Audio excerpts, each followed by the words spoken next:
Hello everyone. आज का ये वीडियो 10वीं कक्षा के मॉडल पेपर का वीवीआई ऑब्जेक्टिव क्वेश्चन का दूसरा पार्ट है, जिसमें हम आप सभी को बताने जा रहे हैं क्वेश्चन नंबर 30 से लेकर क्वेश्चन नंबर 100 तक का ऐसा इम्पोर्टेंट वीवीआई ऑब्जेक्टिव क्वेश्चन जो कि आपके मैट्रिक के बोर्ड परीक्षा में 100% पूछे जा सकते हैं। यदि आप भी इस मैट्रिक का एग्जाम दे रहे हैं और आप भी चाहते हैं 10वीं कक्षा में 90+ मार्क्स लाना, तो वीडियो को शुरू से लेकर अंत तक जरूर देखिएगा। तो चलिए फ्रेंड्स, बिना समय गवाए पहला क्वेश्चन का सॉल्यूशन देख लेते हैं। हेलो जैसा कि आप सभी मोबाइल स्क्रीन पे आज का पहला क्वेश्चन में 30 को देख पा रहे हैं। पहला सवाल कहता है बिंदु -6, -5/2 किस पाद में स्थित है। पहला ऑप्शन में दिया गया प्रथम, द्वितीय, तृतीय और ऑप्शन डी में दिया गया है चतुर्थ। तो जैसा कि आप सभी को मालूम होगा कि हमारा वीडियो सीरीज का पहला क्वेश्चन का जवाब आप सभी को वीडियो के नीचे जाकर कमेंट बॉक्स में इसका सही जवाब लिखना होता है। तो आप इसी वीडियो के नीचे चले जाइए और कमेंट बॉक्स में इसका क्या सही जवाब होगा जल्दी से लिख के चले आइए। उसके बाद में अगला सवाल क्वेश्चन 31 को देखिए। कहता है त्रिभुज पी क्यू आर में भुजा क्यू आर को इस बिंदु तक इस प्रकार बढ़ाया गया कि कोण पी आर एस बराबर 120 डिग्री है, कोण क्यू पी आर बराबर 63 डिग्री है। तो कोण पी क्यू आर का मान क्या हो जाएगा। तो सबसे पहले क्या कीजिए, पी क्यू आर एक त्रिभुज की रचना कीजिए, पी क्यू और आर। इसमें कहता है क्यू आर को इस बिंदु तक बढ़ाया गया, यानी इसे इस बिंदु तक बढ़ा दिया गया है। यहाँ पे पी आर एस, यहाँ पे पी आर और एस, ये वाला जो कोण है क्वेश्चन के अकॉर्डिंग 120 डिग्री है। उसके बाद में क्यू पी आर ये वाला कोण 63 डिग्री है। ठीक है, तो हमसे पूछा गया है कि कोण पी क्यू आर का मान ज्ञात कीजिए। आसान शब्दों में क्या है, तो यहाँ पे जो 63 डिग्री दिया गया ना, तो हमें ध्यान ये लगाना है कि 63 डिग्री में हम कितने डिग्री को ऐड करेंगे कि फिर से हमारा 120 डिग्री आ जाएगा। तो यदि आप 63 डिग्री में 57 डिग्री को ऐड करें तो हमारा 120 डिग्री आ जाएगा। इसलिए क्वेश्चन 31 का सही जवाब ऑप्शन बी हो जाएगा, 57 डिग्री।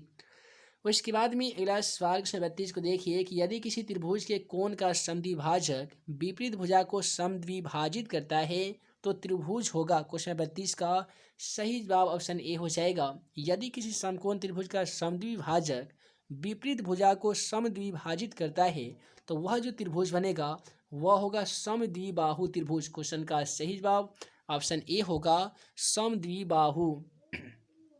उसके बाद में अगला सवाल क्वेश्चन 33 को देखिए। क्वेश्चन 33 क्या कहता है, त्रिभुज ए बी सी में डी ई समांतर बी सी है, जहाँ पे ए डी बटा डी बी बराबर 2/3 दिया गया है। तो ए ई बटा ई सी का मान बताइए। यदि आप थेस फॉर्मूले का सॉल्यूशन जानते होंगे तो आप सभी को मालूम होगा कि थेस फॉर्मूले में कहता है कि किसी त्रिभुज के एक भुजा के समांतर खींची गई रेखा अन्य दो भुजा को समान अनुपात में विभाजित करती है, यानी ए डी बटा डी बी और बराबर में होता है ए ई बटा ई सी के। तो कहने का मतलब क्वेश्चन में ए ई बटा ई सी का जो मान है वो 2/3 है। तो जाहिर सी बात है ए ई बटा ई सी का मान भी 2/3 ही होगा। तो क्वेश्चन का सही जवाब ऑप्शन बी होगा, 2/3। उसके बाद में इसी प्रकार से अगला सवाल क्वेश्चन 34 को देखिए। कहता है कि यदि त्रिभुज ए बी सी तथा त्रिभुज डी ई एफ में ए बी बटा डी ई बराबर बी सी बटा एफ डी है तो ये समरूप होंगे कब। तो देखिए त्रिभुज ए बी सी हम बनाएंगे, सबसे पहले ए बी और सी बनाएंगे। उसके बाद में दूसरा त्रिभुज बनाएंगे जिसका नाम रखेंगे क्वेश्चन के अकॉर्डिंग डी और ये करेंगे ई एफ।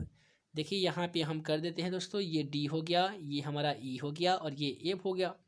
अब यहाँ पे क्या करेंगे, क्वेश्चन क्या कहता है कि ए बी बटा बी सी। देखिए ये वाला जो भुजा है ए बी बटा डी ई के, ये डी ई ये वाला, ये दोनों आपस में बराबर है।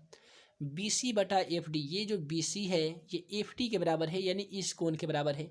तो यहाँ पे जो कोण ए बी सी में बात की जा रही है कोण बी के बारे में, और कोण डी ई एफ में बात की जा रही है कोण डी के बारे में। तो हम कह सकते हैं कि कोण बी बराबर कोण डी हो जाएगा। तो कोण बी बराबर कोण डी आपका ऑप्शन सी में देने के कारण यहाँ पे क्वेश्चन 34 का सही जवाब ऑप्शन सी हो जाएगा।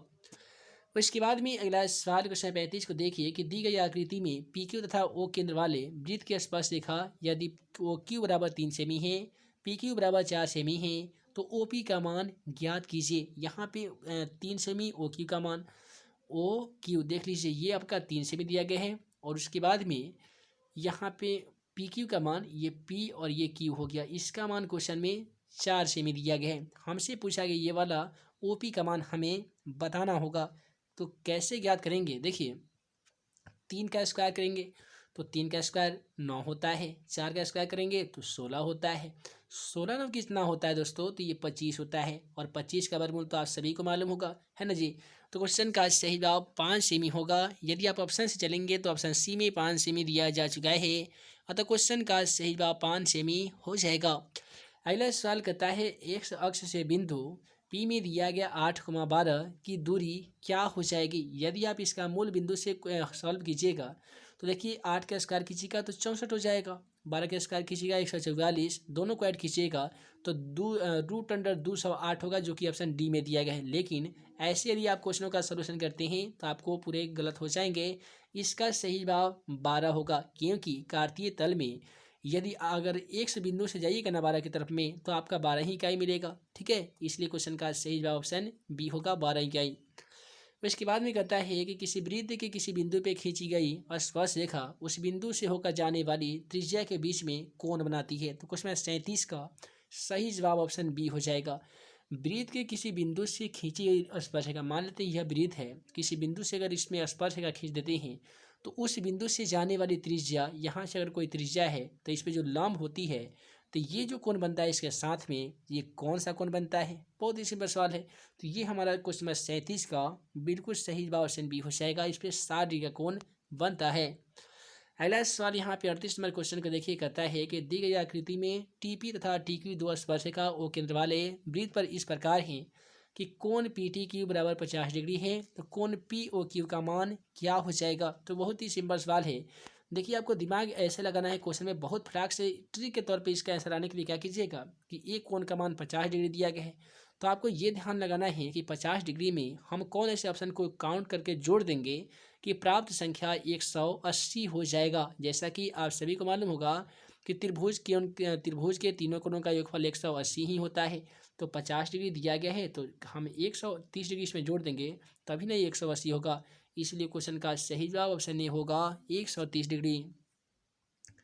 और इसके बाद में अगला सवाल देखिए कि दिए गए समकोण त्रिभुज पी क्यू आर में कोण पी आर क्यू बराबर थीटा है, पी क्यू बराबर 3 सेमी तथा पी आर बराबर 6 सेमी है, तो थीटा का मान क्या हो जाएगा।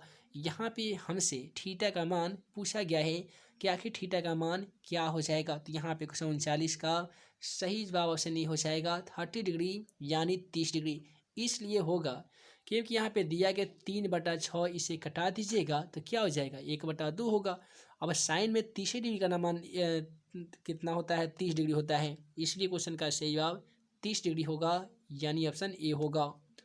अगला सवाल यहाँ पे देखिए, कहता है कि यदि tan a बराबर 3/4 हो तो cos a का मान ज्ञात कीजिए। दोस्तों आप सभी को मालूम होगा कि cos का फार्मूला b/h होता है, tan का फार्मूला p/b होता है। तो b का तो मान हम आसान तरीके से 4 लिख सकते हैं, लेकिन h का मान नहीं है। h ज्ञात करने का आसान तरीका √p² + b² होता है, यानी 4 का स्क्वायर प्लस 3 का स्क्वायर। तो 4 जगह 16 हो जाएगा, 3 तिहाई 9 हो जाएगा, दोनों को ऐड करेंगे तो 25 जाएगा, और 25 का वर्गमूल दोस्तों 5 होता है, तो यहाँ पे हम 5 लिख देंगे। इसलिए क्वेश्चन का सही जवाब 4/5 होगा। तो 4/5 ऑप्शन बी में देने के कारण क्वेश्चन का बिल्कुल सही जवाब ऑप्शन बी हो जाएगा। उसके बाद में आइए अगला सवाल क्वेश्चन 41 को सॉल्व करते हैं। दोस्तों 41 में क्या करता है कि cot 44 डिग्री बटा tan 46 डिग्री का मान क्या हो जाएगा। तो हम यहाँ पे क्या करेंगे, लिखेंगे cot इंटू 90 डिग्री माइनस 90 में से 44 घटाएंगे तो जाहिर सी बात है 46 बचेगा, है ना। अब यहाँ पे tan 46 को सेम टू सेम लिख देंगे, ठीक है। अब cot इंटू 90 माइनस थीटा बराबर दोस्तों क्या होता है, तो आप कहेंगे सर tan थीटा होता है। तो यहाँ पे tan 46 का tan 46 लिखेंगे और नीचे वाला को भी सेम टू सेम उतार देंगे, tan 46 डिग्री। आप सभी को बता दें कि tan 46 को tan 46 से एक मरतबे कटा देंगे, इसलिए क्वेश्चन का सही जवाब 1 होगा। तो एक यहाँ पे ऑप्शन डी में देने के कारण क्वेश्चन का सही जवाब ऑप्शन डी होगा।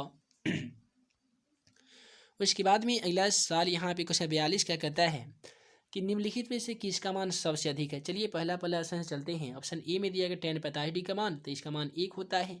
sin 45 तो इसका मान 1/√2 होता है ना जी।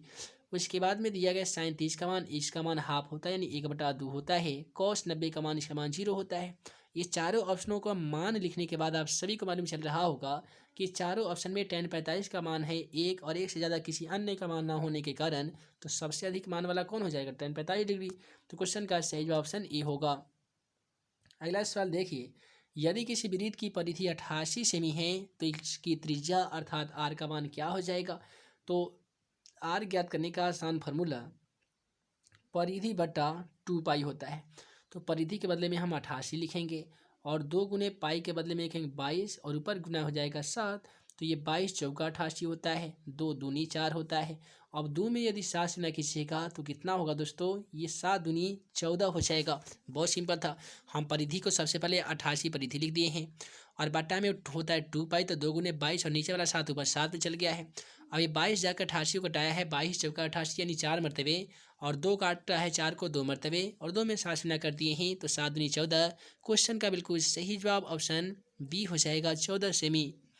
अगला सवाल यहाँ पे क्वेश्चन नंबर 44 को देखिए। यदि त्रिभुज पी क्यू आर में आर कोण समकोण है तो साइन पी प्लस क्यू का मान क्या हो जाएगा। बहुत ही क्वेश्चन सिंपल है। क्वेश्चन नंबर 44 देखिए, यहाँ पे ऐसे सवालों को कैसे सॉल्व करते हैं आसानी तरीके से हम लोग सीख लेते हैं। कहता है कि यदि त्रिभुज पी क्यू आर में आर समकोण है, यदि साइन पी प्लस क्यू का मान बराबर है तो निम्नलिखित में से कौन सा मान सत्य हो जाएगा। 44 का सही जवाब यहाँ पे ऑप्शन बी हो जाएगा, यानी 1।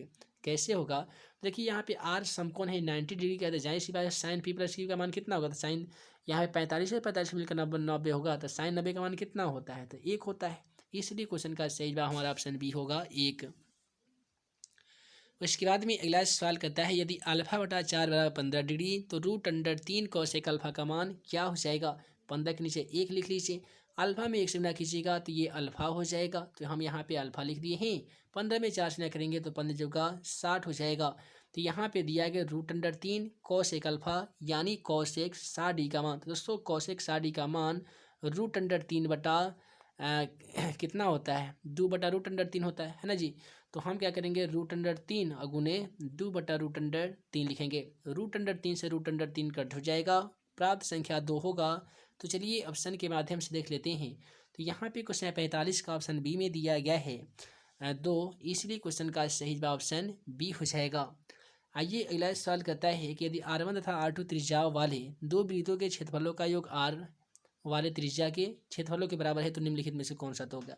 तो देखिए हम लोग यहाँ पे क्या करेंगे, कहता है कि R1 और R2 त्रिज्या वाले वृत्त के क्षेत्रफल, तो सबसे पहले इसका क्षेत्रफल लिखेंगे और दोनों का योग यानी करेंगे पाई R1 का स्क्वायर, फिर प्लस करेंगे पाई R2 का स्क्वायर।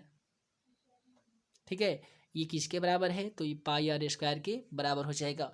यहाँ से पाई देखिए यहाँ पे सॉरी पहले क्या करेंगे, दोनों में पाई कॉमन हो रहा था, पाई को कॉमन कर लेंगे तो ये R1 प्लस R2 का स्क्वायर यहाँ पे हो जाएगा। यहाँ पे हो जाएगा पाई/R², तो पाई से पाई कट हो जाएगा। तो यहाँ पे क्या आ रहा है, R² बराबर R1 का स्क्वायर प्लस R2 का स्क्वायर। तो R1² बराबर R1 का स्क्वायर प्लस R2 का स्क्वायर ऑप्शन सी में दे रहा है, इसलिए क्वेश्चन का सही जवाब ऑप्शन सी हो जाएगा। आइए अगला सवाल 47 को देखते हैं। कहता है कि साइन 90 इंटू -a बराबर क्या हो जाएगा, यानी साइन इंटू 90 माइनस थीटा बराबर क्या होता है। तो यह एक फार्मूला है जो कि कॉस थीटा होता है। साइन इंटू 90 माइनस थीटा बराबर कॉस थीटा, तो वहीं पे कॉस इंटू 90 माइनस थीटा बराबर साइन थीटा होती हैं। उसके बाद में अगला सवाल यहाँ पे क्वेश्चन नंबर 48 को देख लीजिए। ये दोस्तों क्वेश्चन 48 क्या कहता है कि 15 मीटर लंबी सीढ़ी एक ऊर्ध्वाधर दीवार के शीर्ष तक पहुंचती है। यदि सीढ़ी की दीवार के साथ 60 डिग्री का कोण बनाती है तो मीनार की ऊंचाई ज्ञात कीजिए। तो यहाँ पे क्वेश्चन 48 को कैसे हम लोग सॉल्व करेंगे, देखिए कहता है कि 15 मीटर लंबी सीढ़ी एक ऊर्ध्वाधर दीवार के शीर्ष पर, तो एक यहाँ पे दीवार बना लेंगे। 15 मीटर ये सीढ़ी की जो लंबाई है क्वेश्चन का कोण 15 मीटर है। इसके साथ जो कोण बन रहा है ये 60 डिग्री का कोण बना रहा है, तो इसका नाम ए रखेंगे, बी रखेंगे और सी रखेंगे। अब यहाँ पे क्या करेंगे, कहता है कि तो दीवार की ऊंचाई ज्ञात करिए। हमें ये ज्ञात करना है, पी ज्ञात करना है, एच ऑलरेडी दिया गया है। तो पी बटा एच तो उसमें कितना होता है, किस में होता है, तो साइन में होता है, यानी कितने डिग्री से, साइन 60 डिग्री से। तो साइन में 60 डिग्री से ज्ञात करेंगे तो साइन 60 का मान √3/2 होता है। उसके बाद में यहाँ पे पी का मान तो नहीं दिया गया है, तो हम यहाँ पे पी लिखेंगे। बी का मान यहाँ पे दिया गया जी, नहीं दिया गया है, तो हम क्या करेंगे, कॉस यहाँ पे ज्ञात करेंगे तो यहाँ पे 15 लिखेंगे, इसके नीचे 1 लिख लेंगे। क्रॉस मल्टीप्लिकेशन करेंगे तो √3 में यदि आप बी से गुणा कीजिएगा तो √3 बी हो जाएगा। ठीक है, और 15 में दूसरा कीजिएगा तो 15 दूनी 30 जाएगा। बी बराबर क्या होगा, 30/√3।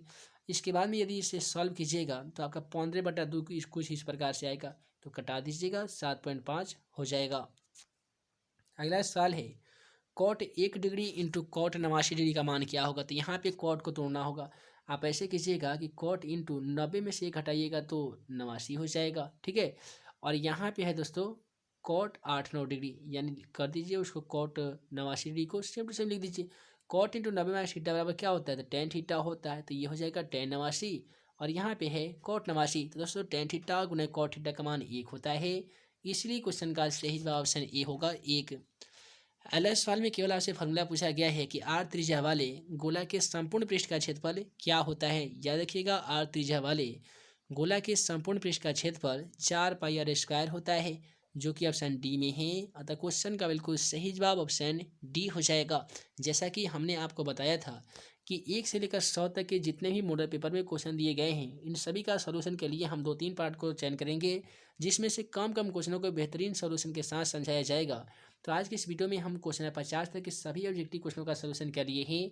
आगे आने वाली बेहतरीन वीडियो लेक्चर में क्वेश्चन 51 से लेकर 100 तक के सभी इंपॉर्टेंट ऑब्जेक्टिव क्वेश्चनों का सलूशन देखा जाएगा, जो कि आपके मैट्रिक के बोर्ड परीक्षा में पूछे जा सकते हैं। उम्मीद है आज का यह वीडियो आप सभी को पसंद आया हो। तो वीडियो को लाइक करें, अपने दोस्तों के साथ शेयर करें। ऐसे ही नए नए वीडियो पाने के लिए आप हमारे YouTube channel math and magic tips को सब्सक्राइब करना बिल्कुल ना भूलिएगा। तो ये दोस्तों हम जल्द मिलेंगे अगले वीडियो में नए वीवीआई क्वेश्चन के साथ। तब तक के लिए आप सभी को वीडियो देखने के लिए बहुत बहुत धन्यवाद।